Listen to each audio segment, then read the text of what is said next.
Oke, terima kasih Rahmat. Teman-teman selamat sore. Selamat sore untuk Bapak Haryadi. Terima kasih sudah mau bergabung dengan kita di sini. Selamat sore untuk Ami, untuk Nurul, untuk Resa, juga untuk Ibe. Ini Resa, kita tahun ini 2 kali ya ketemu di Zoom, sesi online seperti ini. Mudah-mudahan tahun depan bisa ketemu langsung. Oke, sore ini banyak sekali panelisnya. Saya berharap semuanya bisa dapat kesempatan untuk berbicara ya. Jadi sesi pertama ini kita akan bicara tentang novel Elang dari Ami Jafar. Ami nanti saya kasih kesempatan sekitar 2-3 menit untuk membaca potongan kisah dari novel Elang sebelum kita mulai dengan berbincang tentang proses kreatifnya. Buat Ami saya persilakan deh, silakan dihidupkan dulu, di unmute dulu, lalu sudah cek ya, sudah. Oke, terima kasih untuk MIWF dan Rumata untuk kesempatan ini. Saya akan membacakan sedikit tentang novel Elang.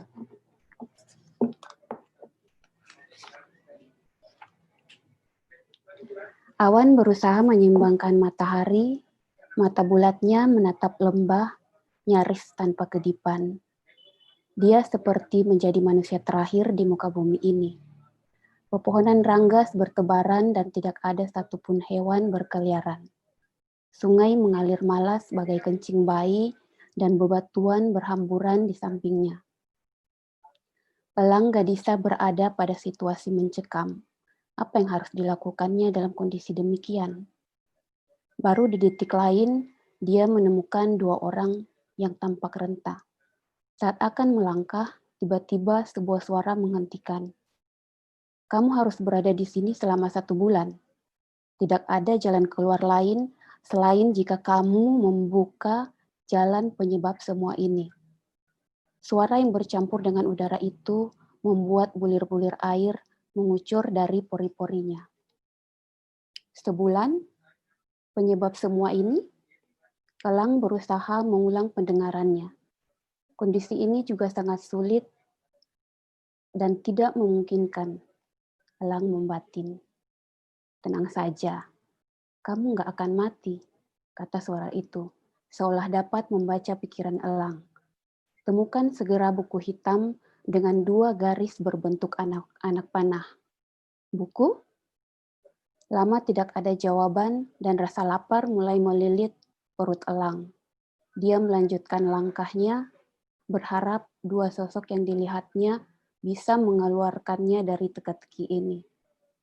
Bagaimana mungkin dia bisa melupakan segalanya sebelum mencapai tempat ini? Ingatannya seperti dihapus begitu saja oleh waktu. Awan yang tadinya menggumpal, kini diusir terik yang kembali menyengat kulit. Matahari merangkak naik saat lelaki berambut bergelombang sebahu menginjakkan kaki dalam keramaian sambil menentang kamera. Kumis tipis yang beberapa helai janggut di wajah bulatnya itu diterpa silir di bawah pohon akasia yang menahan sinar matahari jatuh ke tanah. Sesekali, jari-jari tangannya mengganti kerja sisir dari balik kacamata hitamnya. Dia menyapu tatapan pada tubuh kompleks candi terbesar Indonesia. Jejak abad ke-19 memamerkan tembok-tembok kokoh seolah menopang langit Sleman. Relief dan patung-patung kecil juga seolah menariknya untuk kembali ke tempat ini. Bumi Kelana selalu terobsesi dengan landscape tempat bersejarah. Beberapa saat bergeming membuat kenangan mendesak masuk. Kata-kata Jonan ayahnya selalu menjadi penentang keras atas pilihannya kini. Menjadi satu-satunya pewaris perusahaan properti justru membawa beban tersendiri bagi bumi. Jika mengikuti kemauan ayahnya, dia merasa seperti terpenjara. Sedangkan kondisi landscape Indonesia sangat menggoda.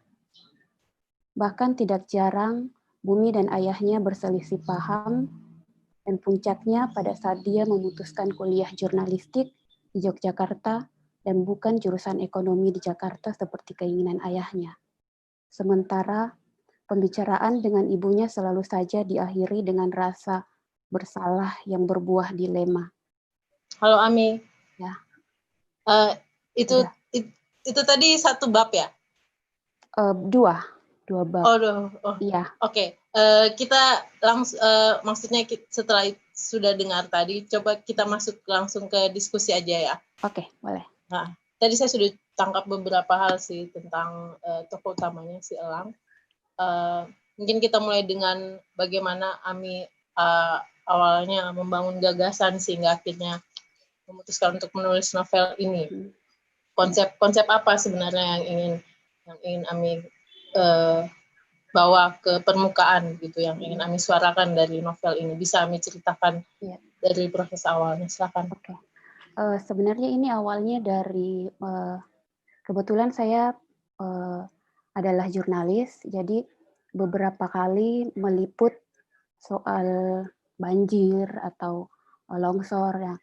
Jadi dari situ timbul keinginan untuk kalau saya hanya membuat berita itu yang baca mungkin beberapa orang saja atau orang-orang tertentu. Nah, saya ingin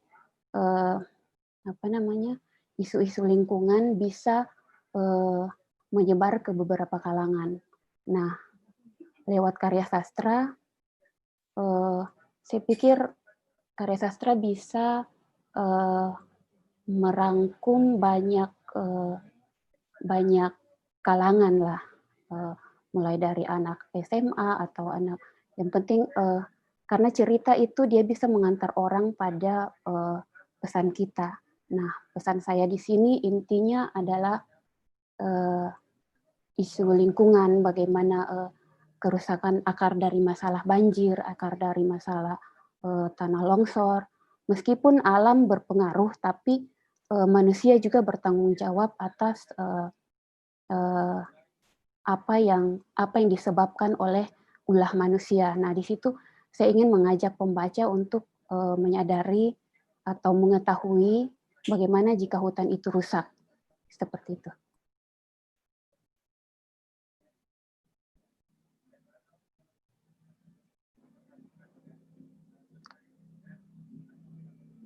Nggak kedengaran? Unmute. Sorry, saya tanya lain. Oke, sorry. Secara teknis ini, berapa lama waktu yang dihabiskan oleh Ami untuk menyelesaikan novel ini? Apakah sempat melakukan riset atau saya wawancara dulu sebelumnya mungkin dengan narasumber seperti itu? Saya risetnya mulai dari September 2016.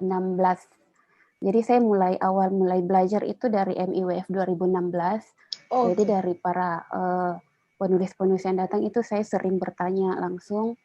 Terus mulai risetnya setelah MIWF 2016, saya menyelesaikan draft pertama di Januari 2017. Itu masih terus berproses, bahkan revisinya itu sampai 10 kali. 10 kali. Jadi swasunting, mengedit lagi di laptop, kembali lagi swasunting, jadi selama 10 kali revisi lah. Begitu. Saya lupa, dengan penerbit mana ini ya? Orbit Indonesia. Dengan Orbit Indonesia. Iya. Dengan Jakarta itu Jakarta. Yogyakarta. Itu proses revisi 10 kalinya itu dengan editor yang sama pasti ya? Bukan, itu proses swasunting dari saya sendiri. Oh, dari kamu sendiri 10 kali? Sebelum masuk, iya. Sebelum akhirnya diterbitkan? Iya. Luar biasa. Ami ini kan dari Ternate, terus domisili sekarang di Makassar. Gitu. Iya. Bagaimana melakukan semacam koordinasi atau komunikasi dengan pihak penerbit itu? Ami cari sendiri atau ada teman yang menjadi perantara semacam itu? Itu dari teman-teman sih, terus searching biasa di Instagram terus lihat-lihat buku-buku apa yang sudah diterbitkan, terus ya kayak tertarik lah ke sana. Kebetulan kemarin itu akhirnya saya bersedia melepaskan setelah 3 bulan kerja dari rumah yang saya sempat diserang cemas, dan tapi saya harus keluar dari masalah ini. Nah, salah satu jalannya adalah saya harus menulis. Nah, jadi selama 3 bulan itu saya menyelesaikan elang dan 2 naskah. Wow. Tapi itu dikerjanya juga sudah lama sebenarnya. Tapi yang tapi maksud ya. Betul-betul di apa namanya, dikerja dengan sepenuh hatinya itu pada 3 bulan di rumah itu. Oke, berarti kalau misalnya ada istilah bahwa selama karantina ini kita susah untuk produktif, sebaliknya untuk Ami, justru bisa melakukan banyak hal yang tertunda sebelumnya ya. Iya, karena saya harus mengatasi masalah kecemasan kan, maksudnya sempat cemas kan awal-awalnya itu, jadi ya. Jadi menulis ini semacam terapi juga ya. Jadi menulis juga semacam terapi untuk sangat membantu. Oke, baiklah. Nah, dalam proses mau menuju penerbitan buku ini, selain revisinya yang 10 kali itu tadi, apa tantangan lain yang Ami hadapi selama proses? Tantangannya apa ya? Banyak. Tantangan paling terbesar itu malas. Saya sangat malas. Itu kayaknya masalah semua penulis deh. Tapi begini, maksudnya ketika saya memutuskan saya harus mengikuti rasa malas, saya akan merasa sia-sia. Saya sudah mulai dari 2016, sementara saya berhenti di tengah jalan. Jadi ya itu yang harus saya atasi dulu, tantangan itu dulu. Terus kedua, naskah pernah hilang, naskah yang telah diedit, yang ini pernah hilang. Terus yang pernah menyerah juga nyaris menyerah itu teman-teman dekat saya tahu. Saya berapa kali bilang saya sudah tidak sanggup menulis, saya menyerah ya. Tapi ya itu dia, proses kreatif itu banyak dukungan dari lingkungan. Jadi saya sangat percaya lingkungan sangat-sangat membantu, terutama dari teman-teman terdekat seperti itu. Oke, baik. Terima kasih banyak, Ami. Kita bakal lanjut cerita-cerita lagi, tapi sekarang saya mau ke Nurul, karena dia sudah mempersiapkan diri untuk menyampaikan hasil pembacaannya terhadap novel Ami Elang ini. Oke, Nurul, boleh deh di-unmute sekarang? Ya, sudah. Apakah engkau sudah bersiap-siap? Sudah. Oke, baik. Nurul, silakan diberi kesempatannya sekarang ya, untuk menyampaikan hasil pembacaannya. Iya, terima kasih atas kesempatannya. Selamat untuk Kak Ami Jafar atas terbitnya bukunya. Ya. Jadi sebagai pembaca, tadi sudah diceritakan secara singkat buku Elang ini adalah sebuah fiksi ekologis yang ditulis oleh Kak Ami Jafar. Jadi memang intinya bercerita tentang keterkaitan antar manusia dan alam. Jadi latar kejadian alam yang tertulis dalam cerita ini itu memiliki arti yang besar dalam membangun inti cerita. Jadi tidak serta-merta sebagai tempelan latar kejadian saja. Jadi dia punya makna yang lebih dari itu. Usaha Kak Ami di sini terlihat baik, dan di awal tadi sempat diceritakan bahwa yang membuat meskipun cerita ini sebenarnya agak mudah dibaca, enak dibaca, santai sekali dari percakapan-percakapannya dan alurnya. Namun di awal di situ ada misteri besar, misalnya ketika si elang itu diberikan buku oleh kakeknya dan kita semua tidak tahu itu buku apa, kesan rahasia itu muncul di awal dan akhirnya kita sebagai pembaca merasa harus mencari tahu sebenarnya ini apa, akan kemana, kenapa buku ini ada, dan sebenarnya apa maksud dari pemberian buku ini. Banyak sekali pertanyaan yang muncul dan akhirnya kita merasa ingin lekas menyelesaikan mengikuti cerita si elang ini. Dan rahasia tentang buku itu akhirnya yang membuat cerita bergerak, dan memang di akhir cerita buku itu yang menjadi kunci jawaban dari segala perjalanan yang elang lalui dari awal kisah hingga akhir. Di sini pertautan tokoh-tokoh antara misalnya si Elang ini punya sahabat yang namanya Karissa, kemudian nanti akan muncul lagi tokoh lain, si Bumi, si Dino, dan beberapa tokoh lain. Banyak hal yang membuat kita menemukan bahwa ada kejadian di mana mereka ini awalnya tidak saling kenal, takdir mereka itu saling terpisah, tapi secara tidak langsung mereka akan bertemu di satu tempat dan membuat kita berpikir bahwa tidak semua kejadian yang disengaja itu baru akan mempertemukan kita. Ada banyak hal yang secara tidak langsung bisa mempertemukan kita dengan orang lain.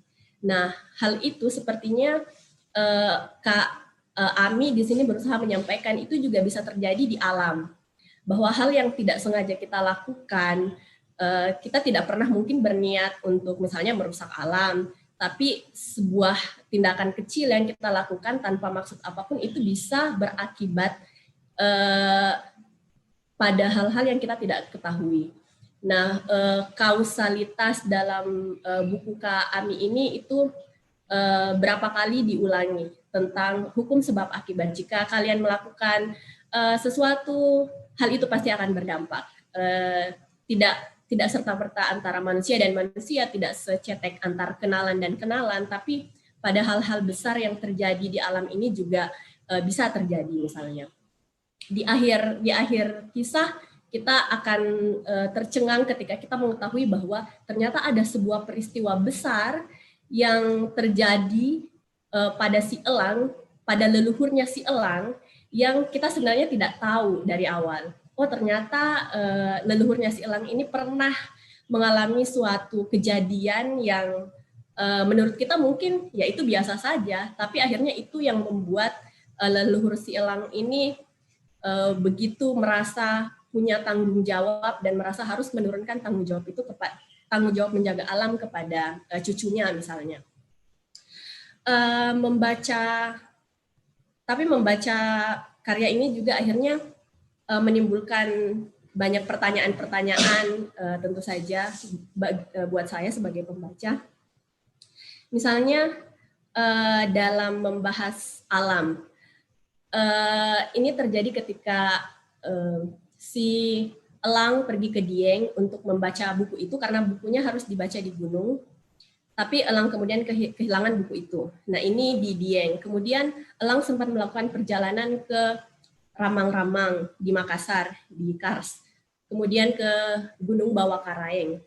Sebagai pembaca, saya awalnya sempat merasa kenapa terkadang ketika kita membahas alam, kita selalu mencari simbol-simbol yang jauh di sana. Sesuatu yang harus didaki, sesuatu yang harus diseberangi, dan sementara kita manusia itu di sini. Ada keterpisahan, ada jarak bahwa alam itu yang di gunung sana, alam itu yang di hutan sana. Padahal alam itu bisa bermakna habitat dan sumber daya atau resource yang kita alami sehari-hari. Di sini ada sedikit lebih berat ke alam itu sebagai sumber daya yang selalu kita butuhkan untuk melanjutkan kehidupan makhluk hidup di muka bumi ini. Tidak terlalu begitu dekat dengan habitat tempat tinggal kita begitu. Meskipun begitu, kemudian saya berpikir bahwa mungkin ini juga adalah salah satu caranya Kak Ami untuk menyampaikan bahwa ini adalah tanda bahwa ketika sesuatu hal yang jauh di sana, misalnya di gunung sana, di Kars sana, di hutan sana, ketika kalian manusia melakukan hal-hal yang yang tidak begitu baik di tempat lain, hal itu juga bisa berefek di tempat sana. Mungkin itu yang berusaha kami juga sampaikan, bahwa keterpisahan jarak itu sebenarnya ada maksud lainnya juga.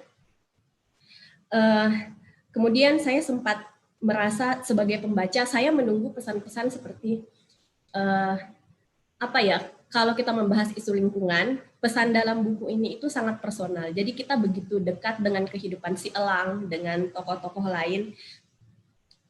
Tapi saya kadang berharap kenapa kita tidak memasukkan begitu, kayak ada mungkin perspektif lain seperti peran industri misalnya, atau ada perspektif dari bagaimana kebijakan negara untuk ini dalam kisah ini begitu, karena hal itu sangat dekat sebenarnya, dan itu juga memiliki peluang yang besar ketika kita membahas tentang isu-isu lingkungan. Cuma ketika kita melihat untuk mengikuti perjalanan si Elang ini, pesan personalnya memang lekat sekali, dan sebagai pembaca kita pesan untuk menjaga alam, untuk selalu memperhatikan bahwa apapun yang kita lakukan itu bisa berdampak alam, itu sangat tersampaikan dengan baik. Mungkin itu saja yang bisa sampaikan saat ini. Terima kasih. Oke, terima kasih banyak Nurul, luar biasa ya, padat berisi. Oke, saya mau ke Ami dia sekarang. Setelah mendengarkan hasil pembacaan dari Nurul tadi, kira-kira tanggapan Ami gimana? Khususnya yang bagian terakhir tadi tentang perspektif kenapa alam itu selalu diidentikan dengan pegunungan atau dengan kampung, dengan sesuatu yang sangat jauh sebenarnya dari kita yang ada, yang habitat manusia itu sendiri, seperti ya kita yang ada di kota sekarang. Kemudian kan Ami kan jurnalis sebenarnya. Kenapa perspektif tentang pabrik atau tentang pemerintah itu tidak diikut sertakan di dalam novel itu? Ya. Bisa ditanggapi.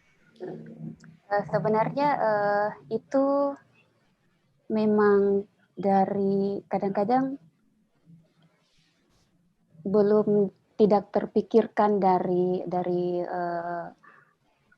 dalam peta cerita. Jadi beberapa tempat yang pernah saya riset itu saja yang dimasukkan. Nah, persoalan soal kebijakan pemerintah itu memang saya terkendala kemarin.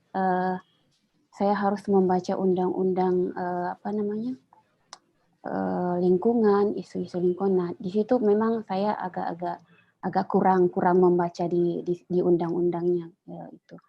Jadi memang saya belum sempat olah, karena mengolah undang-undang juga cukup berat.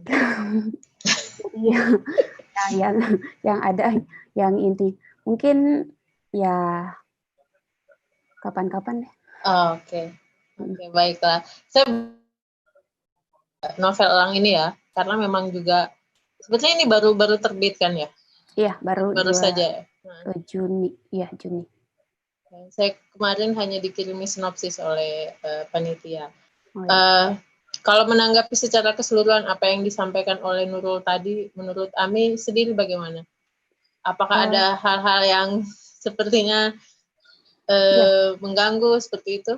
Kalau mengganggu sih tidak. Maksudku cukup menarik. Saya memang tertantang sama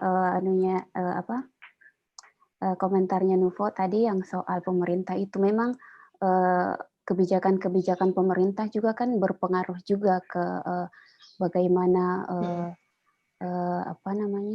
konservasi, bagaimana perlakuan pembalakan liar misalnya, itu kan semua juga memang berhubungan dengan kebijakan pemerintah. Nah, kebijakan pemerintah dengan masyarakat juga harus punya berkesinambungan. Jadi lingkungan memang adalah tanggung jawab kita bersama, pemerintah, masyarakat, dan diri kita sendiri pun harus bertanggung jawab sekecil apapun seperti itu. Jadi memang saya akui saya agak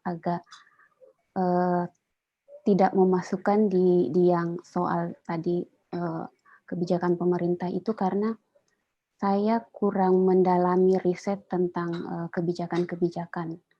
Saya lebih melihat pada dampak-dampak dan bagaimana fungsi hutan, bagaimana fungsi akar pohon, jika pohon ditebang, bagaimana fungsinya, rencana pemerintah yang akan membangun dam dengan banjir itu atau semacamnya, itu bukan solusi. Solusinya adalah memperbaiki hutannya. Seperti itu yang ingin saya suarakan. Seperti itu. Oke. Kalau misalnya ada kesempatan lagi nih, ya mungkin bukan serial dari Elang ya, maksudnya novel yang lain lagi gitu. Apakah ada niat, maksudnya sudah tetap punya motivasi atau niatan gitu untuk mempelajari tentang undang-undang atau riset tentang hal itu? Sebenarnya kemarin yang 3 bulan kemarin saya merampungkan 3 novel yang dikerja mulai pada 2016, 2017, dan 2018. Maksudnya gila stamina-nya. Kebetulan lagi kurang kerjaan. Jadi dikerjanya betul-betul itu pada kemarin waktu karantina kemarin. Yang ada sudah jadi 2. Yang kedua itu soal ekosistem laut. Karena saya suka isu lingkungan, jadi saya beranjak dulu dari situ untuk belajar menulis di laut. Dan untuk ke isu lingkungan yang lain sudah terpikirkan, tapi mohon jangan ditagih. Pembaca Elang sudah menagih. Tapi insya Allah, tapi tidak janji kapan. Seperti itu. Oke, baik Nurul. Ini bocoran aja sih, di sini ini kan ada jumlahnya basa-basi nih. Siapa tahu itu dari 3 dari novel itu salah satunya mau dilempar ke sana ya. Silakan. Boleh kalau Mas Reza mau kesempatan. Ini aku udah bantuin nyari loh ya. Tolong. Oke, baiklah. Buat Ami sama Nurul, terima kasih. Kita bakal balik lagi sebentar untuk ngobrol-ngobrol karena bakal ada sesi tanya jawab. Sekarang kita beralih ke Mas Ibe, Reza sama Bapak Haryadi. Ya, sekali lagi selamat sore ya, Bapak.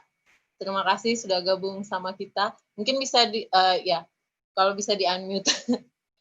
Sebelum kita mulai ngobrol-ngobrolnya, saya seperti tadi Ami, saya minta Ibe, tadi saya sudah sempat ngobrol sama Ibe, bisa dong dibacain potongan kisah dari terbitan Ulang Bajak Laut ini, atau kalau misalnya kamu pakai ejaan lama juga nggak apa-apa. Ya, silakan Be. Oke. Ini suaranya kedengaran ya? Ya, jelas. Saya akan membaca bab 2 dari buku Bajak Laut. Di ruang depan dalam sebuah rumah besar dan indah di Majene, duduk nahkoda Sololipo sambil bersandar pada dinding. Itulah orang yang punya bintang timur. Perahu itu masih amat baru dan akan melakukan pelayarannya yang pertama pada keesokan harinya. Di hadapannya, duduk dengan takzim seorang anak laki-laki yang baru berusia kira-kira 16 tahun. Warna kulitnya putih kuning, perawakannya kecil kalau dibandingkan dengan anak seumurannya. Bersamaan raut mukanya dengan nahkoda itu, menunjukkan bahwa mereka itu ayah dan anak. Akan tetapi, keadaan rupa dan tubuhnya seperti siang dan malam. Yang muda itu kecil dan halus, sedang yang tua bertubuh besar dan tinggi, serta warna kulitnya kehitam-hitaman. Bertambah hebat pula karena mukanya dihiasi dengan misai yang lebat dan hitam. Ayah, ujur anak itu. Alangkah riangnya hati saya dapat serta berlayar dengan bintang timur bersama-sama ayah. Hampir saya tak percaya akan kabar itu. Begitu girangnya hati saya. Oke, saya singkat kemudian sampai ke bagian terakhir di bab kedua.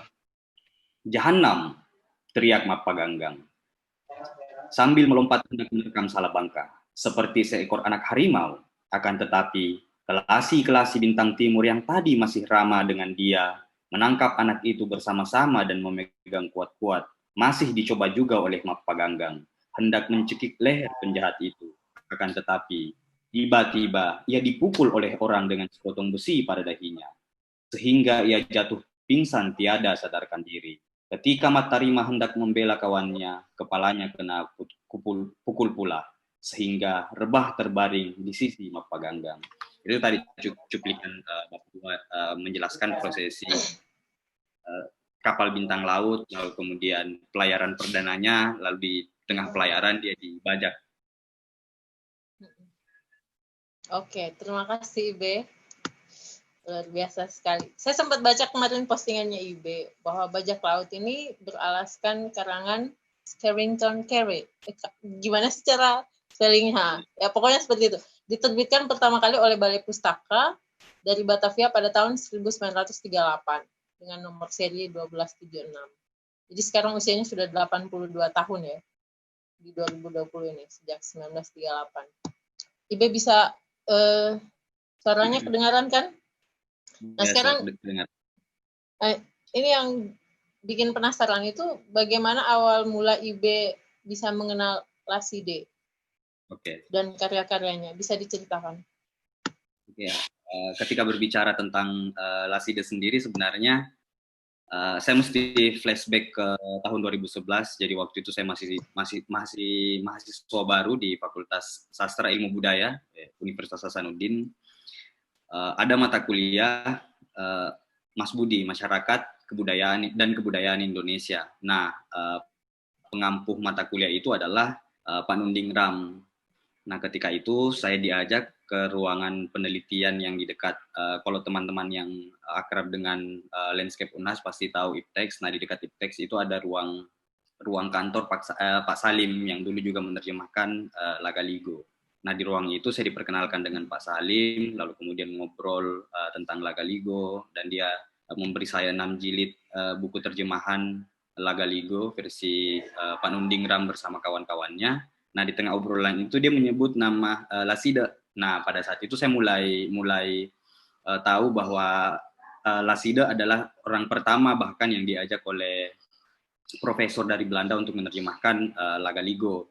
Nah, setelah itu ya kuliah terus berlanjut, lalu kemudian saya juga hampir tidak lagi bersinggungan dengan Prof Nunding karena dosen saya, karena juga sudah selesai mata kuliahnya.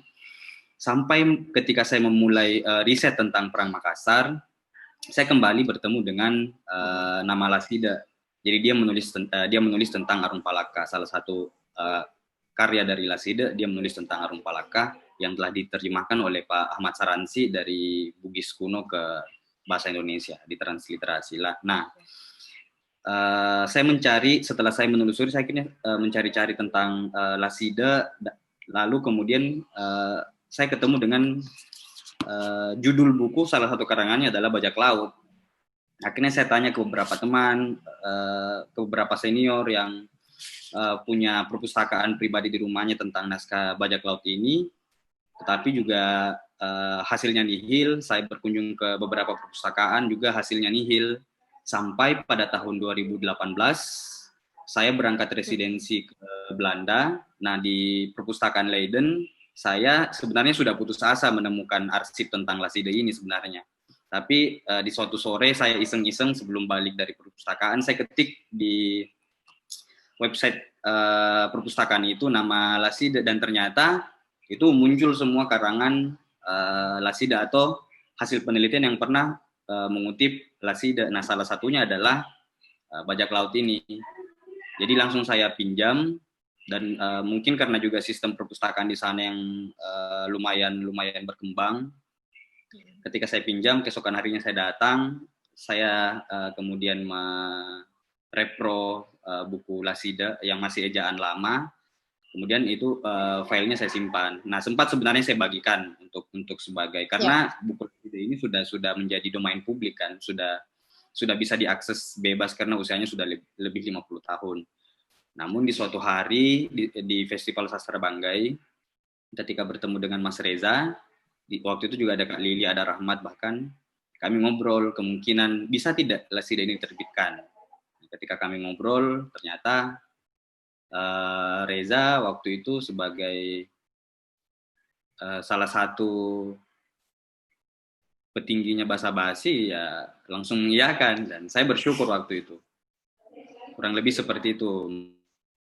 Oke, Ben. Nah sekarang saya mau ke Reza deh. bisa di-unmute, Ras. Yo. Kalau tidak salah sih, waktu kalian perbincangkan itu kayaknya pas makan malam ya. Itu Ya. rumah makannya tuh kalau tidak salah di depan laut waktu itu. Saya ada di situ tapi saya sibuk makan, jadi sorry ya. Tidak menyimak. Nah, bagi Resa sendiri, ketika mendapatkan semacam tawaran ini kan dari IB, tanggapannya ketika itu bahwa akan menerbitkan ulang, kemudian apakah sempat memikirkan apa saja nih tantangan yang akan dihadapi ketika harus menerbitkan ulang pengarang yang sudah lama sekali novelnya sejak tahun 1938 ya. Dari Resa sendiri bisa menanggapi. Gini ya, pertama mungkin kenapa akhirnya buku ini diterbitkan oleh Basa Basi, itu karena sebetulnya Basa Basi sedang punya semacam proyek, semacam visi untuk menerbitkan naskah-naskah yang kemasannya itu di luar cerpen dan di luar novel. Jadi kan selama ini kita terjebak dalam bentuk-bentuk, kalau bukan cerpen, novel. Jadi dalam beberapa tahun ini kan Basa Basi kayak ada sayembara menulis novela, terus sayembara cerpen eksperimental yang bisa sampai 20 halaman panjangnya. Dan sebetulnya itu kalau dikategorikan sebagai cerpen yang kita pahami hari ini, yang lebih banyak mengacu kepada cerpen koran, itu sama sekali tidak masuk cerpen 20 halaman itu. Nah, makanya Basa Basi itu menerbitkan, mulai sekarang bahkan hampir setiap bulan ada novela satu, entah dari dalam atau dari luar ya. Entah dari dalam atau luar, dari penulis luar. Nah, ketika IB menawarkan ini, jujur saya baru pertama kali mendengar nama penulis ini. Kok saya bisa pertama kali ya? Entah kenapa, mungkin karena jangkauan bacaan saya juga masih pendek sekali. Dan saya penasaran sekali pada naskah ini. Makanya langsung saya minta coba dieditkan supaya sesuai dengan ejaan yang terbaru, ya kan? Supaya nyaman dibaca oleh pembaca hari ini gitu maksudnya. Yang jelas saya sangat tertarik sekali saya bilang kepada naskah ini. Kenapa? Karena ini sesuai dengan harapan Basa Basi untuk menerbitkan naskah-naskah yang tidak terlalu tebal, tapi juga tidak terlalu tipis. Nggak tahu ya, saya merasa penulis-penulis hari ini mungkin sedikit melebar, nggak apa-apa ya, penulis-penulis di Indonesia seperti kekurangan media atau penerbit untuk menerbitkan karya-karya dengan ukuran tanggung seperti ini. Ini kan tanggung sebetulnya, bagi toko buku juga tanggung. Ukuran-ukuran seperti ini di toko buku itu masuknya komik, Naruto, One Piece.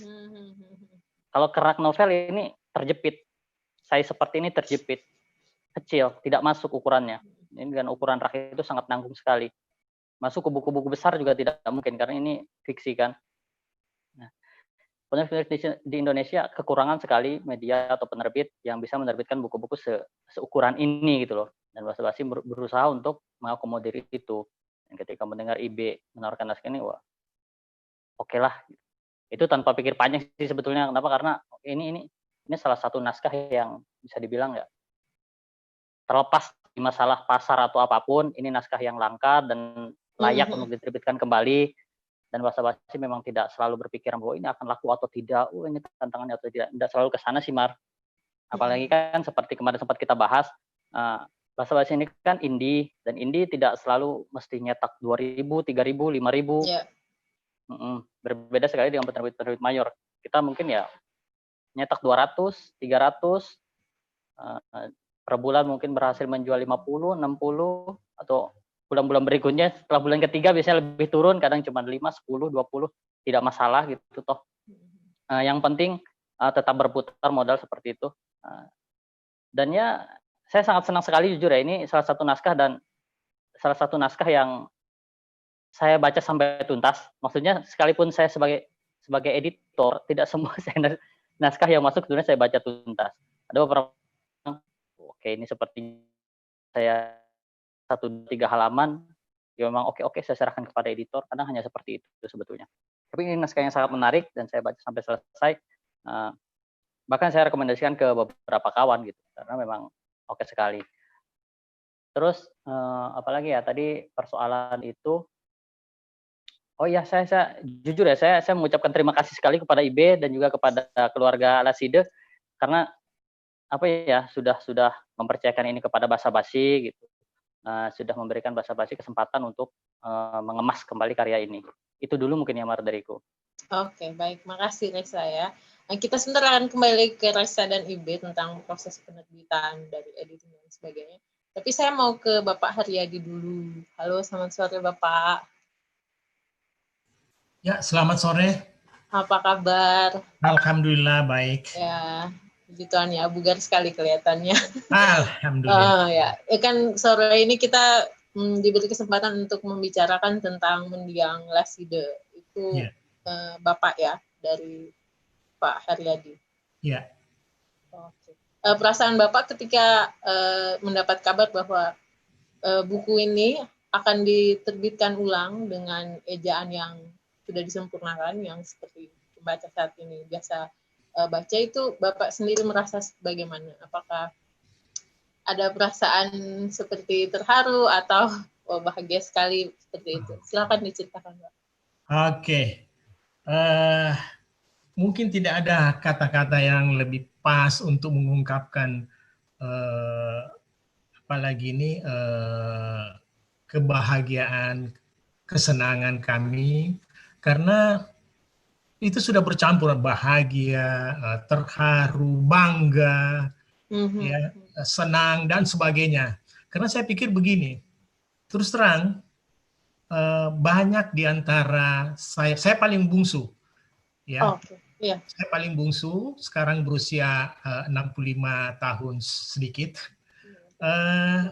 Hampir semua mungkin di antara kami bersaudara baru tahu tentang adanya naskah ini, roman, ya, roman ini itu sekitar tahun 2016 atau 2017 baru tahu.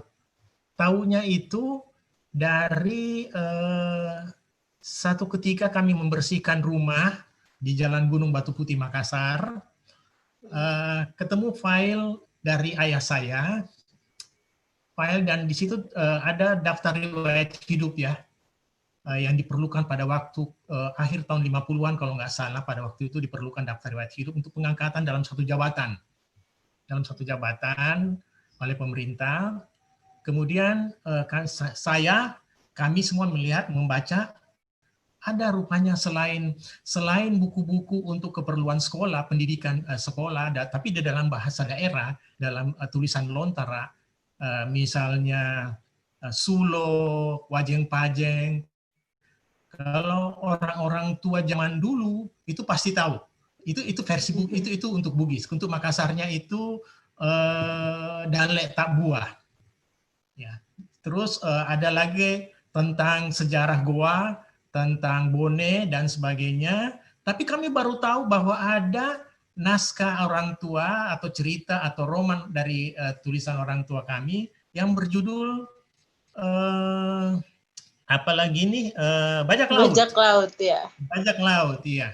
Dan di situ disebutkan bahwa pertama sekali ditulis itu tahun 34. Tahun 34. Pada waktu itu ayah saya berusia 22 tahun, lahir tahun 1912. 22 tahun. Dan sudah menjadi guru. Di usia 22 tahun? Ya, sudah menjadi guru karena beliau umur 16 kalau saya nggak salah, apa 15, sudah masuk sekolah guru zaman Belanda. Yang pengantarnya itu bahasa Belanda gitu ya, jadi namanya Quick School. Quick School itu untuk orang-orang untuk dididik menjadi guru di sekolah. Nah, jadi pada waktu itu ditulis dalam riwayat hidup bahwa Bajak Laut ini pertama sekali ditulis tahun 34, lalu diterbitkan oleh siapa saya nggak tahu pada tahun 36, dan terakhir diterbitkan oleh Balai Pustaka pada tahun 1938. Oh, jadi di Balai Pustaka itu sebenarnya sudah terbitan kedua begitu ya? Sebelumnya sudah diterbitkan oleh penerbit yang lain. Iya betul. Cuma saya lupa siapa yang ini menerbit, tapi pasti penerbit Belanda juga. Cuma yang resmi pada waktu itu kan Balai Pustaka ya, Balai Pustaka 1938. Nah, sejak kami mengetahui bahwa ada karya orang tua kami yang berjudul, saya cari karena saya lihat Balai Pustaka penerbitnya, saya pikir mestinya ada dong di Balai Pustaka ya. yang di dekat Senen itu kalau di Jakarta sini. Saya ke sana nggak ketemu. Lalu beberapa tahun kemudian, setahun apa 2 tahun kemudian, ada ponakan yang bersekolah di Belanda, di Den Haag, dan itu dekat sama Leiden ya. Dan orang-orang mengatakan bahwa kalau mau mencari buku-buku, karangan-karangan, tulisan-tulisan tentang Indonesia, itu biasanya akan bisa ditemukan di library di Leiden gitu. Nah, akhirnya ketemu, singkatnya itu akhirnya ketemu, dan saya pikir begini,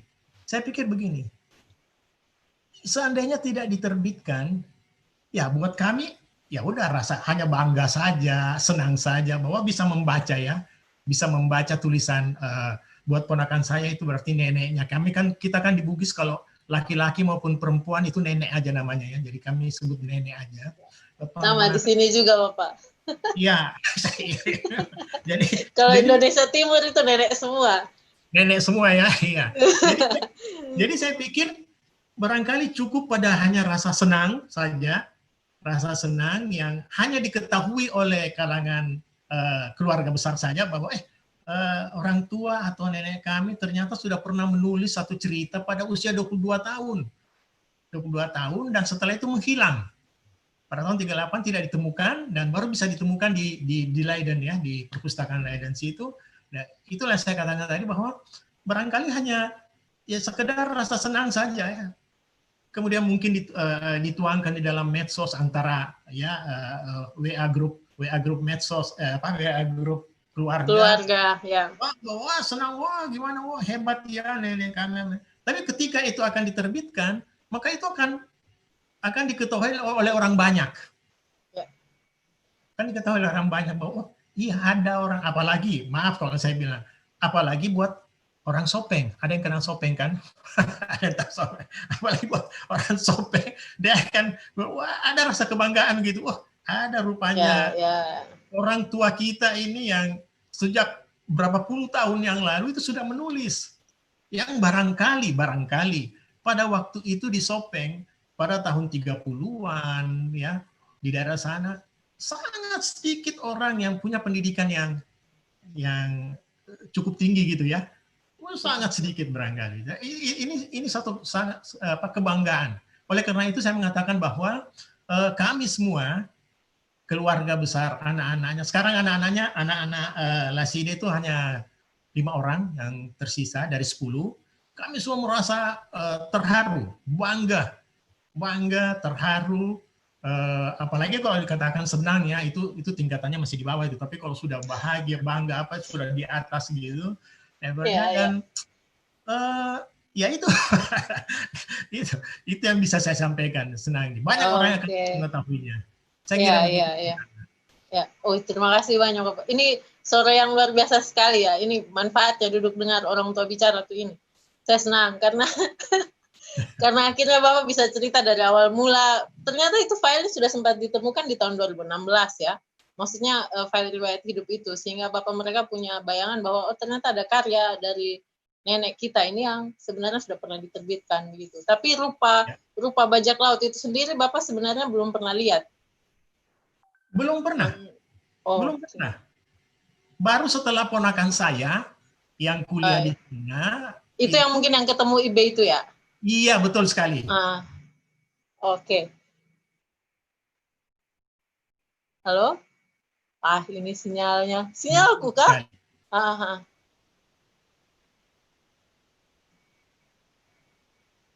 Oke. Ya, unstable ini. Hilang? Halo. Ya. Sudah kedengaran? Oke, ya. Bisa lanjut Bapak ya?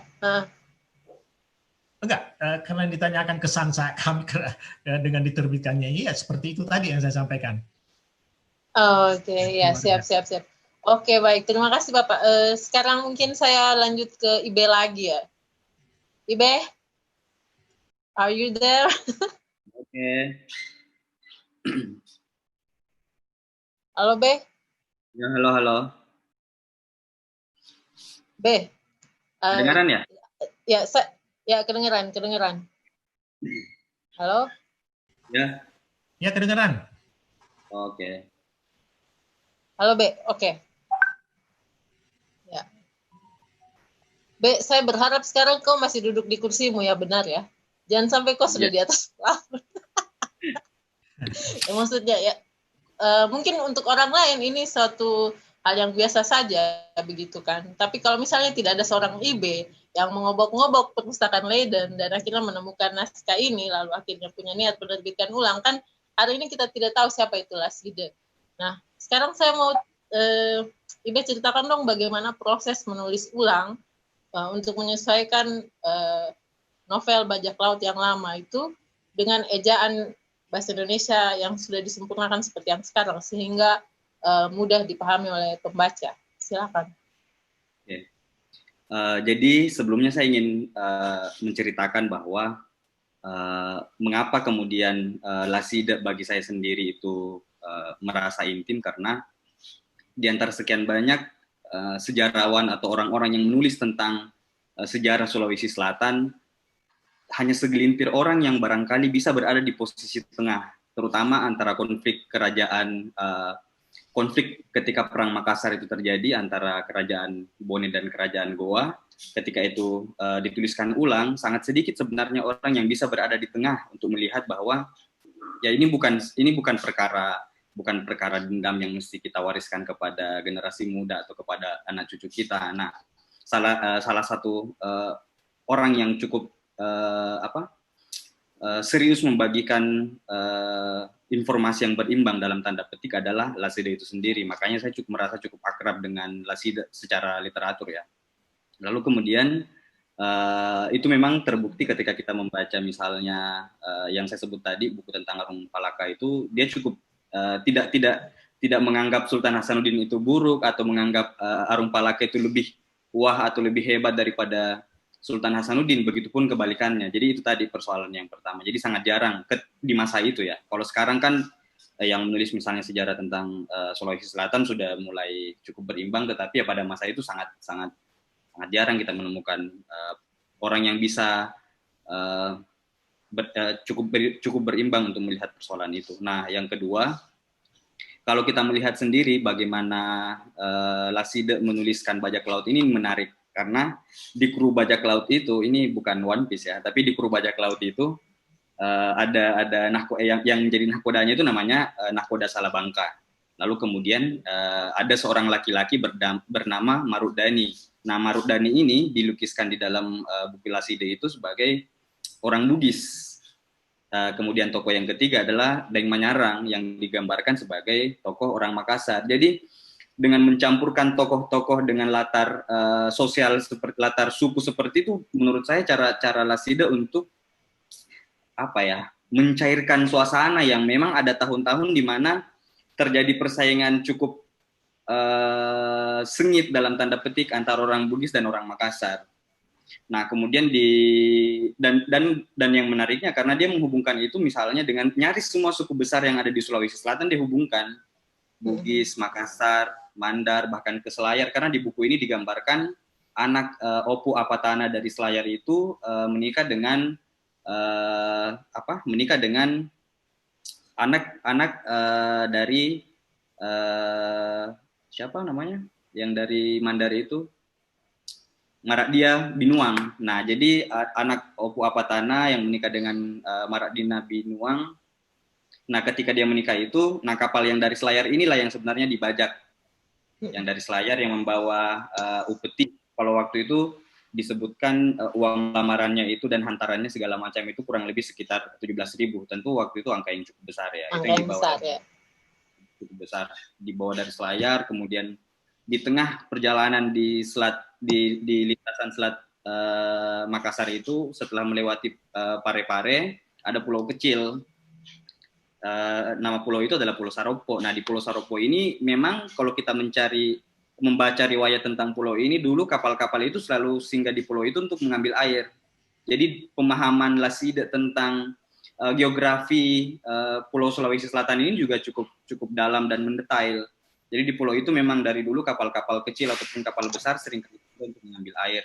Nah, di sekitaran Selat Makassar inilah kemudian terjadi perampasan kapal yang pertama, ya, kru Bintang Timur itu. Nah, kru Bintang Timur inilah yang kemudian diubah menjadi Raja Wali Laut.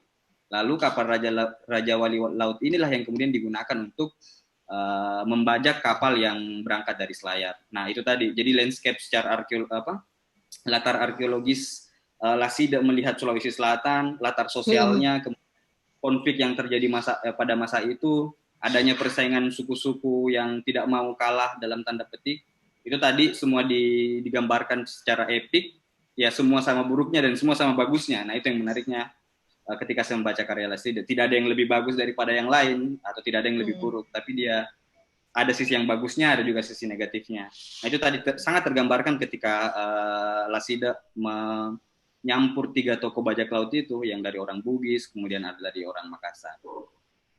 Kurang lebih seperti itu, Bunda Maria. Bunda. Oke, makasih banyak Ibe. Saya sih berharapnya ya, kalau misalnya waktu memungkinkan kita dipertemukan itu MIWF 2021, ya mungkin Bapak Haryadi bisa ketemu dengan kita di Makassar, dengan Ibe juga, dengan Resa, dengan teman-teman yang lain. Kita bisa banyak sekali untuk berbicara tentang Lasida ini ya, tentang penulis novel ini. Luar biasa. Tahun 1934 ini ya, Bajak Laut itu awalnya ditulis dan diterbitkan. Nah, sekarang saya mau minta pendapatnya Resa maupun Ibe tentang bagaimana posisi bajak laut ini dalam dunia sastra Indonesia saat ini.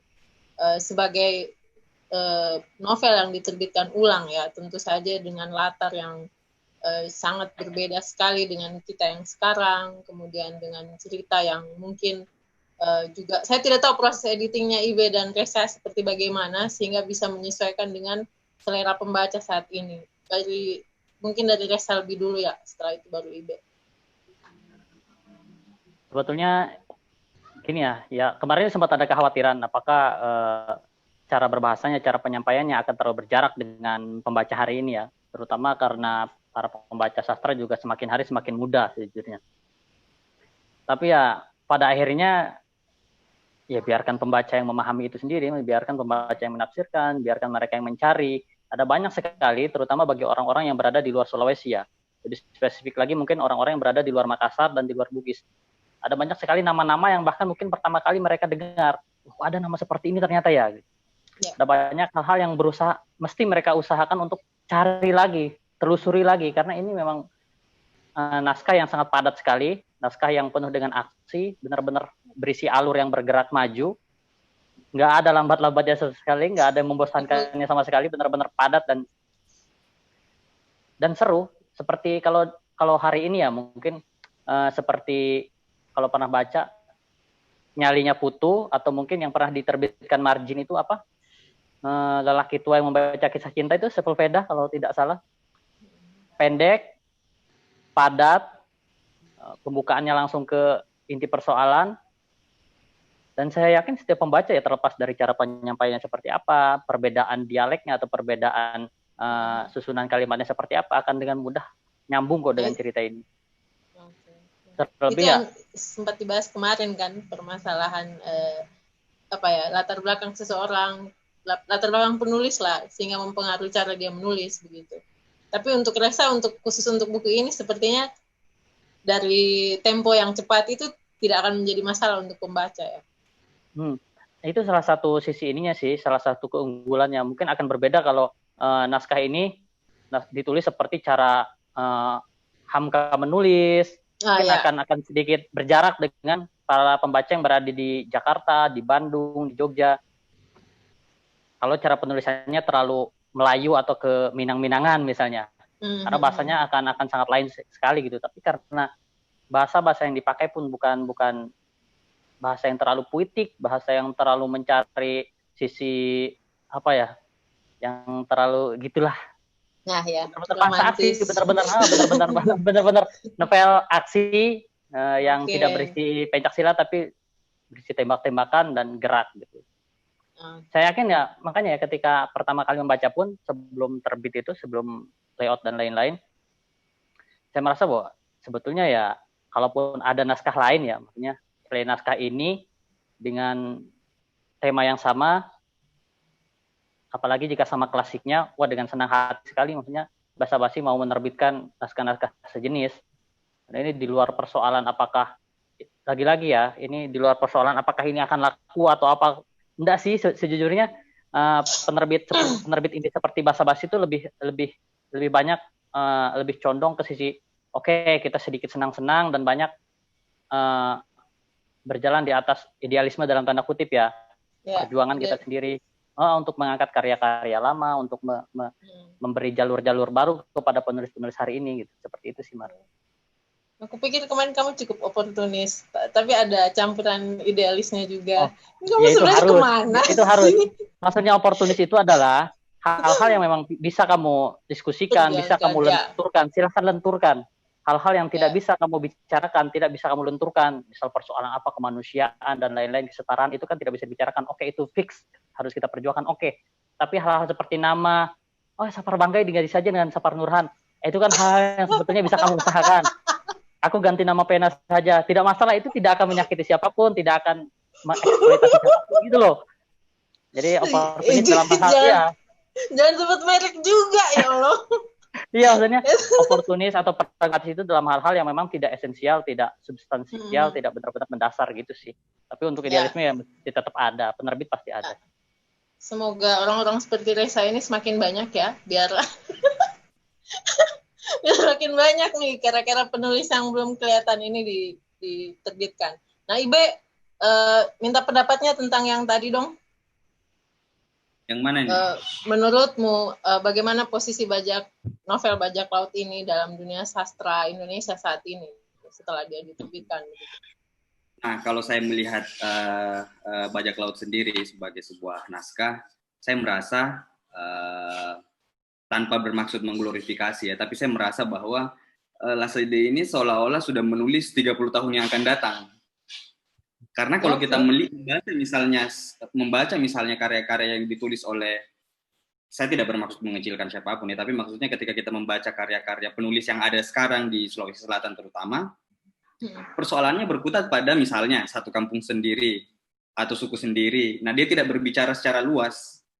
Melihat Sulawesi Selatan yang cukup kompleks, ada 4 suku besar yang diglorifikasi, tetapi pada waktu yang bersamaan ada suku-suku kecil yang kemudian diabaikan. Nah itu kan, sementara Laside berusaha merangkum itu semua.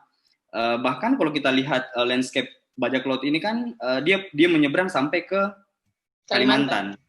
Ini kan ada fase dia menyeberang ke Kalimantan membawa harta rampasan itu kan.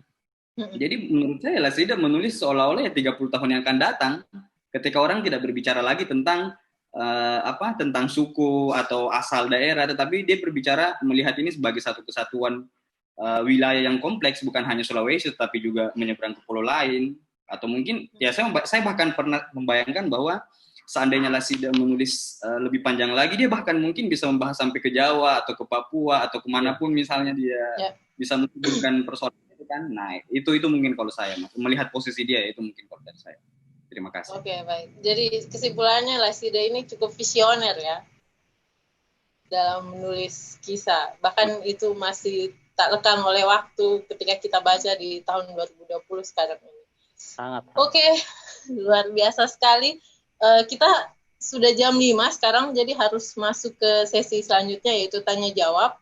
Saya mungkin dari Rahmat ya, selaku panitia bisa informasikan, mungkin ada pertanyaan dari peserta yang menonton di YouTube, atau antara Nurul dan Ami, mungkin ada juga pertanyaan ke Ibe dan Reza atau sebaliknya, atau juga Bapak Haryadi mungkin ada yang mau diceritakan lagi atau juga mau ditambahkan tentang diskusi kita sore hari ini. Silahkan yang lain dulu. Oh ya. Biar kita dengar. Ini sambil menunggu Rahmat ini saya mau ulik-ulik sedikit nih dari Reza. Gimana produksi buku di masa pandemi saat ini? Aduh, turun. Yang jelas turun karena kan toko-toko buku sepi dan ya hampir total yang diandalkan adalah penjualan dari online ya, dari marketplace, dari Instagram, Twitter, Facebook, dan itu sebetulnya ya jujur-jujurnya mungkin turun separuhnya, termasuk produksinya juga diturunkan separuhnya hari ini. Misal penerbit besar mungkin dari produksi dari 60 ke 30, basa-basi dari 8 ke 4, mulai naik sih, bulan depan mungkin mulai 6 lagi. Tapi ya itu pun sebetulnya terlalu percaya diri ya. Tapi ya lagi-lagi ini keuntungan penerbit indie, kami tidak harus menerbitkan sejumlah 4.000 eksemplar atau 3.000 atau 6.000 untuk memenuhi toko buku seluruh Indonesia misalnya. Yang penting buku tetap ada stok dan modal tetap berputar, karena kalau berhenti produksi juga kan agak repot juga Mas jujurnya. Persoalan lainnya mungkin di era pandemi ini ya, ini diskusinya sedikit melebar. Ada banyak sekali naskah yang sebetulnya bagus, sebetulnya menarik, tapi terpaksa harus kita tahan atau kurasinya harus kita tunda terlebih dahulu, karena memang sangat sulit sekali untuk mengambil lagi naskah-naskah baru sementara yang ada itu tertimbun atau mengantri sangat panjang sekali. Itu sayang sekali sebetulnya. Kesempatan untuk mengambil naskah itu hilang, itu sangat disayangkan sekali. Tapi ya gimana ya, kita ya lagi-lagi ini mungkin sisi pragmatisnya di sini. Kita berjalan di dalam pasar, gimana caranya kita bertahan ya dengan modal yang kecil, tetap berputar, tetap jalan selama mungkin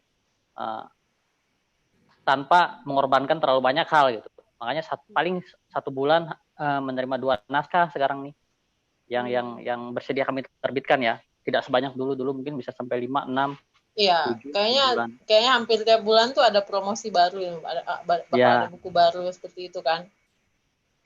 Oke, Res, ini ada yang tanya di mana bisa dapatkan buku-buku tadi, baik itu novel Elangnya Ami maupun Bajak Laut.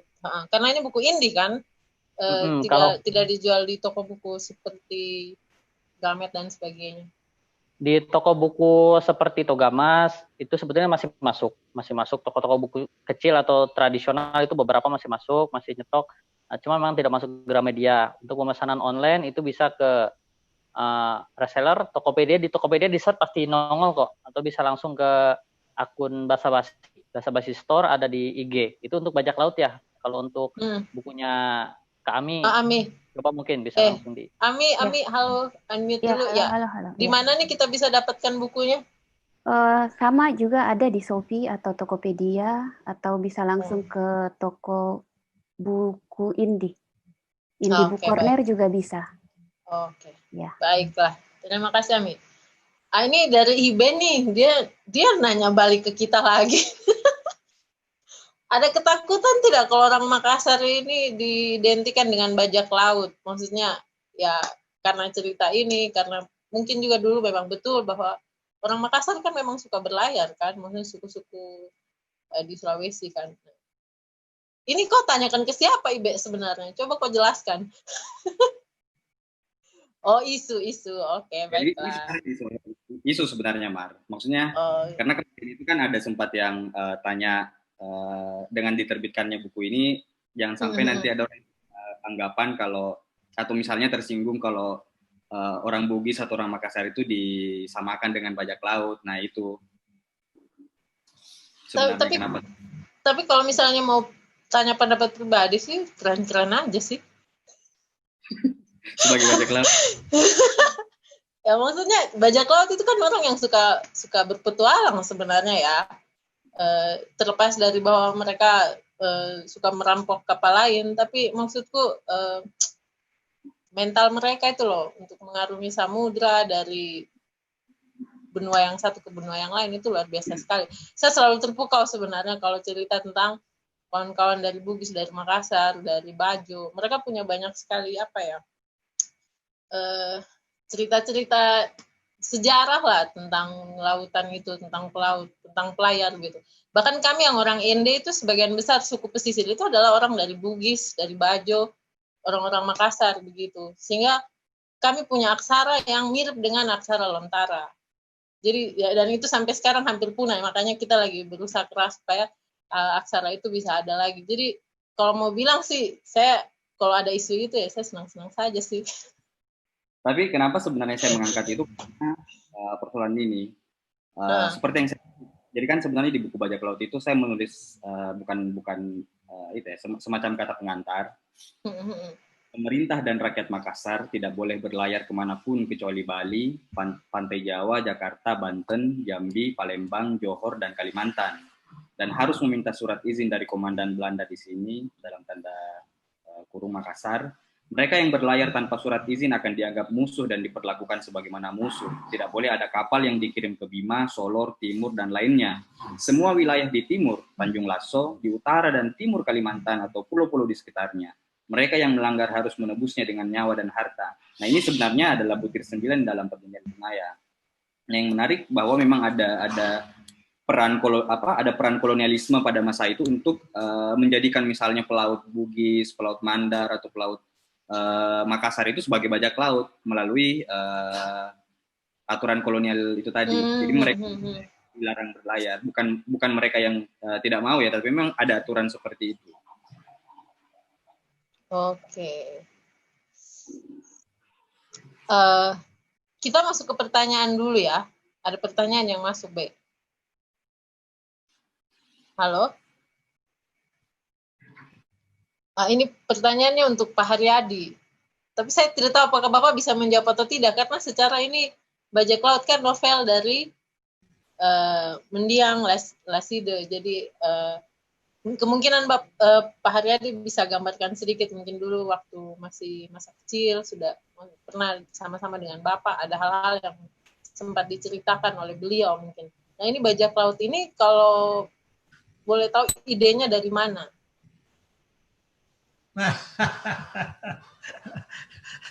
ini yang repot menjawabnya, karena ini kemungkinan besar ditulis ya oleh orang tua saya pada tahun 34 itu sebelum menikah. Jadi saya jauh sekali rentang waktunya. Rentang waktunya dengan apalagi ini pertanyaan itu idenya dari mana. Tapi menarik apa yang telah disampaikan tadi oleh Mas Ibe itu. Mas Ibe tadi, bahwa walaupun belum pernah ketemu fisik, tapi dari cara, apalagi cara penulisannya mungkin ada ide di situ, ada ide bahwa penulis ini, Laside ini ingin memperlihatkan seperti tadi yang dikatakan, bahwa suku-suku ini, kita ini sebenarnya terdiri dari banyak suku dan masing-masing punya kelebihan, punya kekurangan, dan sebagainya. Sehingga mencoba untuk dituangkan dalam satu bentuk cerita yang seperti itu. Itu pertama. Kedua, barangkali karena setahu saya, orang tua saya, Laside ini, selalu memberikan petuah atau wejangan kepada kami. Intinya kira-kira begini, bahwa kejahatan itu bagaimanapun pasti akan bisa terbasmi oleh kebaikan. Kira-kira begitu. Oleh kebaikan, sehingga mencoba untuk menulis sesuatu supaya ya biasa. Ini adalah soal klasik dalam satu cerita, bagaimana menuangkan bahwa yang jahat pada akhirnya akan kalah dengan yang baik dan sebagainya. Saya kira mungkin begitu ya. Itu. Dan kemudian lagi adalah bahwa apalagi memang buat saya sendiri belum terfikirkan, atau buat kami anak-anak belum terfikirkan, bahwa bagaimana seorang Laside pada usia 22 tahun bisa membuat satu cerita yang seperti begini, yang katakanlah tadi oleh Mas Ibe ini mengatakan, Mas Ibe ini mengatakan bahwa jangkauan pemikiran Laside ini bisa melampaui zamannya pada waktu itu, mungkin 30 tahun, mungkin 50 tahun ya. Sehingga ya kami juga tidak begitu memahami apa jalan pikiran orang tua seperti itu, tapi barangkali yang diinginkan adalah seperti itu. Bayangkan pada waktu itu belum ada kemerdekaan ya, tahun 34, dan bisa bercerita tentang bagaimana kita, apalagi ini ada diceritakan tentang ke Kalimantan dan lain sebagainya. Ya mungkin seperti itulah. Tapi kalau ditanya pernah nggak diceritakan atau dekat orang tua bahwa saya dulu menulis ini, ide saya itu seperti ini, itu terus terang saja, nggak tahu saya, nggak pernah. Kira-kira begitu. Oke, ya Pak. Jadi selama Bapak hidup itu beliau tidak pernah cerita bahwa beliau pernah menulis novel ini ya, atau tulisan-tulisan yang lain. Tidak pernah. Kuat sekali beliau menahannya ya. Kalau saya pasti narsis sekali dengan anak saya. Tidak pernah. Jadi baru ketemu pada waktu membaca riwayat hidup. Ya, itu juga karena bersih-bersih. Kalau misalnya tidak bersih-bersih rumah itu kan tidak ketemu juga kan, Bapak? Mungkin tidak ketemu dan mungkin hanya tahu di tahun sekarang atau 2 tahun setahun kemudian dari Mas Ibe. Oh, Ibe biasa aja ya, tolong. Mungkin begitu. Oke, ini ada sedikit kesan dari yang sudah membaca Bajak Laut dari Sinta Kristanto. Menurut dia, buku Bajak Laut sangat ringan dibaca. Isi ceritanya padat dan membuat pembaca akan merasa sebagai bagian dari cerita Bajak Laut ini. Walaupun sudah 80 tahun lalu ditulis, tetapi si cerita tidak ketinggalan zaman. Pokoknya layaklah untuk dibaca dan direkomendasikan untuk teman-teman supaya membacanya. Begitu. Jadi saya pikir Ibe cukup berhasil di proses editingnya ya. Kalau di proses editing sebenarnya yang saya ubah ya ejaan dan beberapa cara pengungkapan. Tapi kalau teknik tuturnya saya tidak ubah karena ya itu tadi saya tetap berharap para pembaca ini merasakan nuansa 80-an nuansa klasiknya itu. Jadi yang 1930-an. Tetapi soal itunya tidak saya ubah, soal cara tuturnya. Pola laside menyusun kalimat saya tidak ubah. Oh, gitu. Saya tidak tahu lagi mau ngomong apa ini. Saya speechless. Saya jadi penasaran ini buku Bajak Laut ini bisa didapatkan di mana? Kakak Resa tolong paketkan ya ke Ruteng. Ongkos kirimnya lebih mahal dari harga buku. Oke. Saya boleh tahu Pak Haryadi sekarang tinggal di mana ya Bapak ya? Saya sekarang di Jakarta. Oh, bukan di Makassar ternyata. Jadi saya mungkin orang Jakarta. Kalau di Makassar saya tahun Maria ke rumah Pak Haryadi. Kalau seandainya di Makassar saya mungkin tahun. Oh, iya. Oh, jadi ada yang. Tapi ponakan-ponakan masih ada di Makassar. Masih banyak. Gitu. Sekarang kita balik lagi nih. Dari tadi kita bahas laside terus kan, bahas Bajak Laut terus. Saya mau kembali ke Nurul sama Ami. Kepada Ami nih ya. Kan tadi bukunya itu hanya bisa didapatkan di Shopee atau Tokopedia. Ya, atau indie buku indie, toko buku indie namanya. Kalau misalnya kayak toko buku di Makassar ada Togamas nggak ya? Togamas belum ada rencana untuk stok buku ke sana ya? Belum. Baru kalau di Instagram itu di Republik Fiksi sama buku indie. Untuk sejauh ini ya, tanggapan dari teman-teman Ami tentang penerbitan novel Elang ini, dari mereka sendiri terhadap buku ini bagaimana? Tanggapan mereka yang paling intinya adalah baper. Baper dan lapar. Baper dan lapar, iya. Karena ada bahasan kulinernya di situ ya. Iya, betul. Jadi kalau tidak disarankan untuk dibaca saat lapar karena akan menambah rasa laparnya. Saya gampang lapar soalnya ya. Terus ada yang saya beberapa akhir cerita itu yang buat beberapa pembaca yang lebih fokus pada rasa bapernya. Jadi minta sambungan, tapi saya tidak bisa menjanjikan karena itu tergantung dari riset. Ya.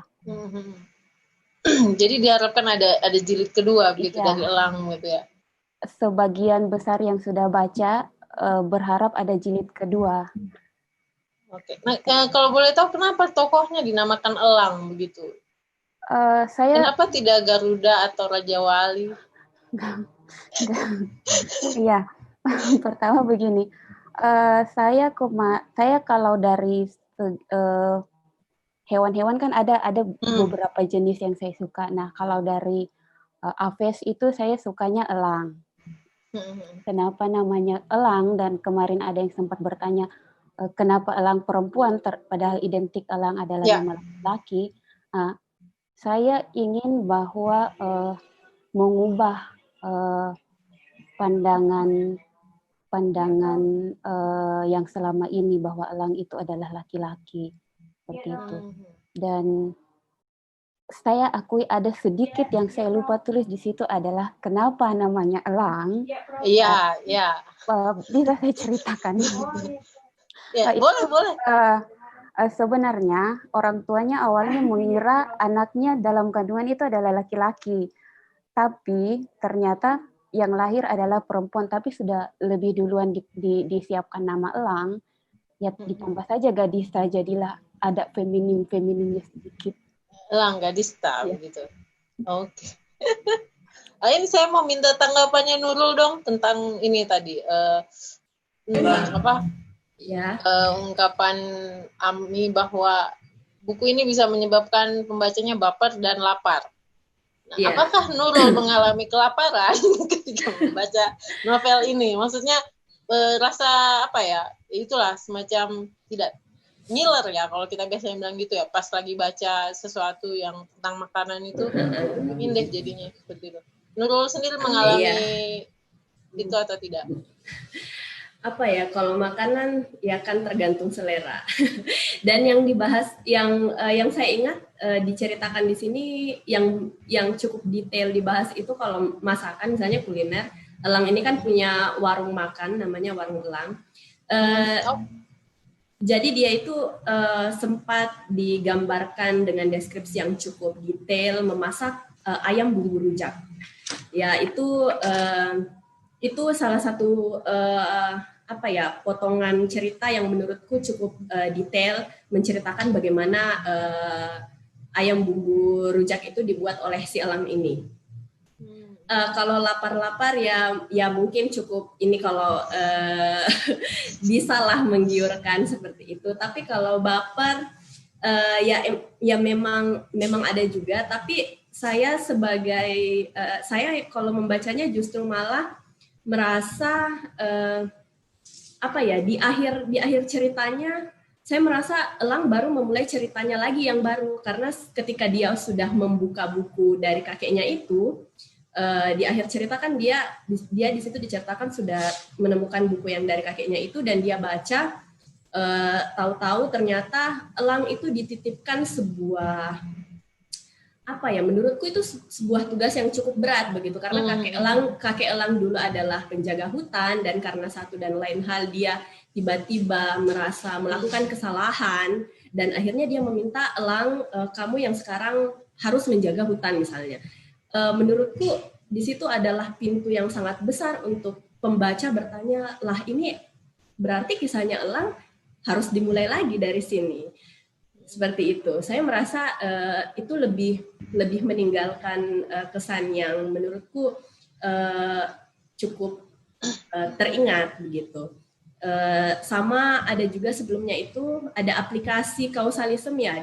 Jadi ada si elang ini di tengah cerita dia dapat sebuah telepon genggam dari masa depan, tapi ternyata itu telepon yang dibuat oleh temannya sendiri, teman sekampusnya.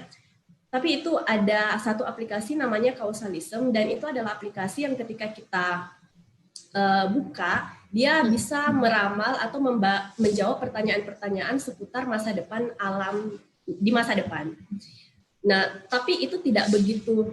Saya sebagai pembaca merasa ini penting untuk kenapa si elang tidak mencari tahu lebih lanjut ini aplikasi bagaimana dan menelusuri pertanyaan-pertanyaan yang harusnya bisa dijawab. Tapi ternyata elang saat itu begitu kalut dengan masalah keluarga dan percintaannya, akhirnya dia tidak tidak mengulik lebih jauh lagi tentang telepon genggam itu misalnya. Nah, saya merasa, aduh, ini kesempatan untuk si Elang sebenarnya. Jadi ada hal-hal yang begitu yang sebenarnya saya rasa cukup membuat cerita ini hidup, dan saya merasa itu teringat untuk saya sebagai pembaca. Oke. Nah, itu yang bagian yang tadi bahwa Nurul merasa bahwa sepertinya ini ada bagian yang baru tentang cerita tentang Elang yang sepertinya harus diciptakan kembali. Mungkin itu sebenarnya ya, Ami, ya, kalau saya mau bilang yang diharapkan oleh teman-teman bahwa ada sequelnya gitu ya. Mungkin itu mungkin yang sebenarnya yang menjadi bukan harapan teman-teman seperti itu. Iya, yang sampai hari ini sepertinya bukan itu. Ya, dari yang lain kisah percintaan. Ada kisah yang lain. Iya, tapi kisah kan percintaannya. Jadi Elang ini ada cowoknya nih ceritanya nih. Iya, Elang sama Bumi sama Dino sama beberapa orang lah. Oh, ada bumbu cintanya. Wow. Ya. Itu sebenarnya intinya bagaimana untuk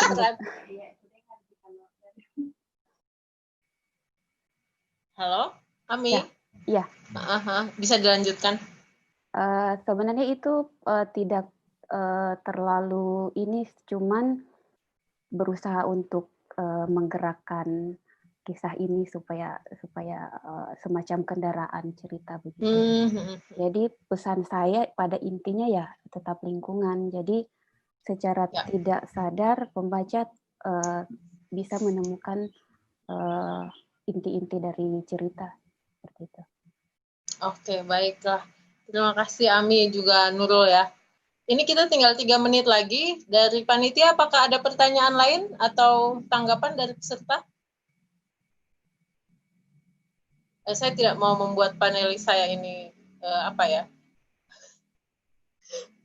sakit gara-gara terlalu lama duduk, terlalu lama diajak cerita nih. Oh, belum ada ternyata. Oke, 3 menit ini mungkin saya kasih kesempatan deh untuk setiap panelis. Untuk Pak Haryadi, untuk Resa, untuk Nurul, untuk Ibe, dan untuk Ami juga menyampaikan harapannya atau semacam harapan lah dari kita terhadap dunia sastra maupun juga kepada Makassar International Writer Festival yang sudah memfasilitasi obrolan kita pada sore hari ini. Sejujurnya saya merasa terberkati karena mendapatkan banyak sekali pengetahuan baru, baik itu dari Ami, dari Nurul, dari Pak Haryadi maupun dari Ibe dan Resa. Jadi saya kasih kesempatan mungkin duluan ke Pak Haryadi.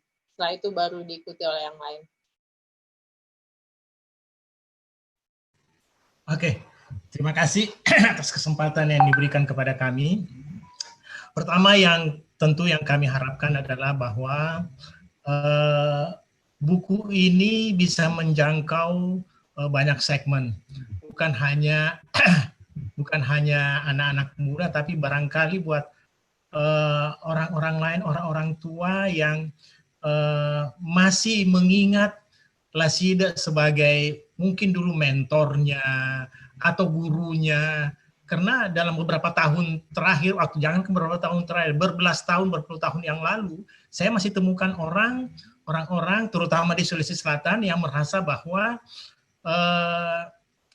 saya tidak mengenal mereka, tapi merasa bahwa Lasida adalah gurunya atau pernah menjadi mentornya dan sebagainya. Mungkin itu juga ada satu segmen lain yang ingin tahu seperti apa bajak laut itu atau karya bajak laut itu, seperti apa pemikiran bajak laut Lasida pada waktu masih berusia 22 tahun, waktu masih mengajar di beberapa sekolah di Sulawesi Selatan.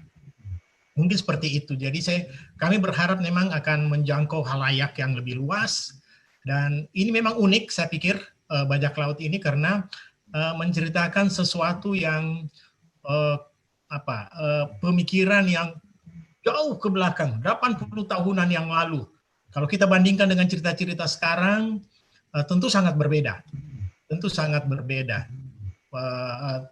baik novel atau apapun bentuknya. Jadi saya pikir bukan berarti ingin menghidupkan model atau sastra klasik seperti itu lagi, itu mungkin barangkali terlalu berat. Tapi paling tidak bajak laut ini bisa dipahami atau bisa dibaca oleh khalayak yang lebih luas.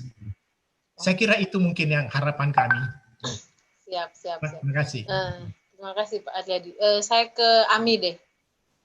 Ami, bagaimana harapannya untuk buku novel Elang Sendi, dunia sastra kita saat ini, lalu untuk YMWF?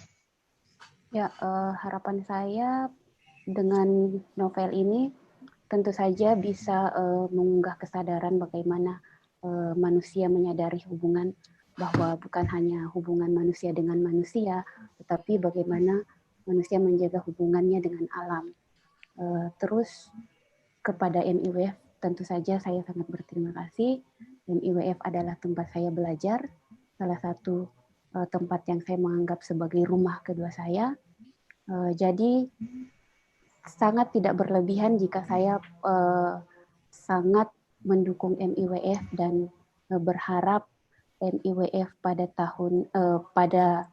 tahun-tahun mendatang akan terus hidup untuk meramaikan dunia literasi, terutama di kawasan timur Indonesia, dan menginternasional lebih banyak lagi. Terima kasih. Oke. Ya, terima kasih Ami. Kita lanjut ke Reza deh. Jangan panjang-panjang ya. Ya, terima kasih untuk MIWF, untuk keluarga Laside, terutama Pak Haryadi yang sudah menyempatkan diri untuk hadir juga di sore hari ini. Untuk IB juga yang ya jadi katalis IB itu sebetulnya ya, yang memungkinkan naskah ini untuk terbit. Betul seperti apa yang dibilang sama Pak Haryadi tadi, ini naskah yang unik ya. Terlepas dari posisiku sebagai penerbit, sebagai pembaca, aku berani bilang ini naskah yang sangat unik dan memang langka sekali temanya di Indonesia tentang bajak laut ini. Tidak banyak lah yang menulis tentang itu. Dan kalau bisa memang ya kami dari penerbit juga berharap sekali naskah ini atau buku ini dibaca oleh lebih banyak orang. Cuma memang kita punya apa ya, industri buku di Indonesia ini jadi melebar nih, Mar. Punya banyak sekali tangan-tangan yang tidak terkendali, yang tidak bisa kita kendalikan. Misal kayak pengadaan buku di perpus daerah, perpus sekolah dan lain-lain, itu tidak, kita sedikit sekali punya akses ke sana. Bayangkan jika penerbit ini punya akses langsung ke sana gitu, misalnya oke, kita punya buku baru ini bagus untuk sekolahmu dan lain-lain, itu mungkin akan lebih mudah untuk dijalankan ya, akses buku ke sana gitu loh. Cuman kan ya banyak peran-peran orang-orang yang sebetulnya di luar sastra di sana, jadi agak susah juga sebetulnya.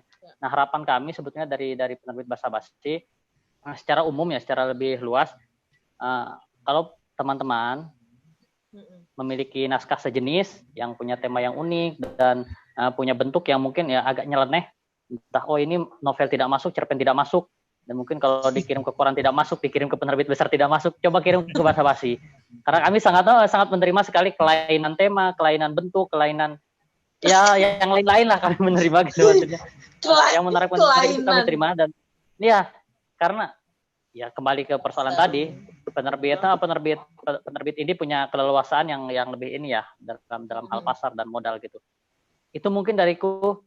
Terima kasih semuanya ya. Gitu aja mungkin dariku. Oke, Res. Salam Bapak yang baik. Ya, berikutnya kita ke Nurul.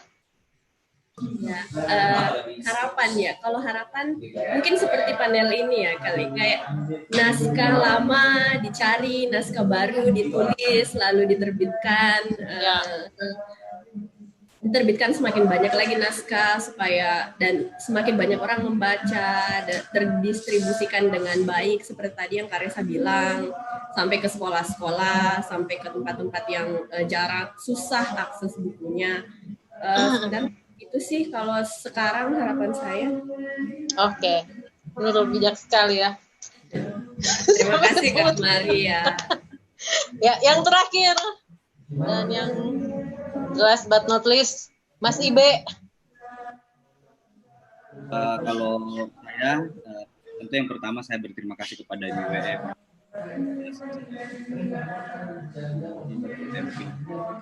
Tapi poin penting bagi saya sendiri yang pada hari ini kita adalah di tengah kecepatan produksi pengetahuan, menerbitkan ulang karya-karya lama itu juga tidak membuat kita terkesan ketinggalan atau tidak memiliki pengetahuan baru untuk diproduksi, tapi barangkali ini merupakan metode untuk melihat bahwa dunia ini berputar dan tidak ada hal yang baru di dunia ini.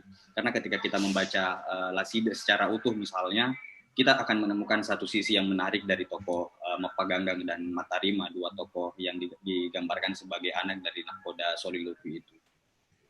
Yang pertama adalah tentang bagaimana kedua tokoh ini, yang satunya sudah mau putus asa, dia bahkan sudah mau menyerah, dan yang satunya dia tidak mau mengalah. Nah, itu yang bagian yang pertama. Dan yang bagian kedua adalah bagaimana cara Lasida untuk meskipun dia berada jauh dari pusat kebudayaan, Balai Pustaka kan waktu itu adalah sebuah penerbit besar ya. Meskipun Lasida ada di Makassar waktu itu, tapi dia tidak memiliki semacam inferiority complex atau merasa kecil dibandingkan orang-orang yang ada di dekat atau di sekitaran pusat kebudayaan itu tadi. Malah justru Lasida dengan percaya diri menerbitkan karyanya dan dilihat oleh Balai Pustaka dan diterbitkan oleh Balai Pustaka itu sendiri. Jadi menurut saya ya itu tadi poin pertama yang poin kedua yang digambarkan oleh Lasida adalah soal inferiority complex yang berusaha dia bangun. Jadi dia tidak mau minder atau kalah atau apapun itu, tetapi ya mari tumbuh bersama-sama. Jadi lebih soal kolaborasi. Mungkin itu dari saya, Maria. Terima kasih. Assalamualaikum warahmatullahi wabarakatuh. Waalaikumsalam warahmatullahi wabarakatuh. Oke, baik teman-teman, kita sudah lewat 5 menit dari waktu yang seharusnya. Saya mau ngucapin terima kasih untuk semua, untuk Elang maupun untuk Bajak Laut. Kesimpulannya kita bisa simpulkan sendiri, tapi saya mau bilang bahwa Elang menceritakan tentang bagaimana manusia harus menghargai alam, sebaliknya alam juga memberikan apa yang kita butuhkan. Saya pikir itu adalah pesan leluhur yang tidak pernah mati sampai dengan saat ini. Kita memang seharusnya seperti itu sebagai manusia yang memanfaatkan lingkungan sekitar. Juga untuk Bajak Laut, saya pikir itu betul-betul visioner, dan saya tadi Ibe sempat tanya, Mar, kenapa kok bisa pakai baju MWF 2017? Karena pesannya di baju ini Ibe luar biasa, diversity, perbedaan. Maksudnya perbedaan dalam keberagaman begitu kan. Jadi apa yang kita bahas hari ini, saya pikir itu merangkum semua, bahwa kita semua beragam, kita berbeda, tapi kita sebenarnya satu. Begitu. Terima kasih untuk semua, untuk panelis ini, untuk sesi ini, luar biasa. Saya mau bilang terima kasih MWF juga. Sampai ketemu 2021 di Makassar.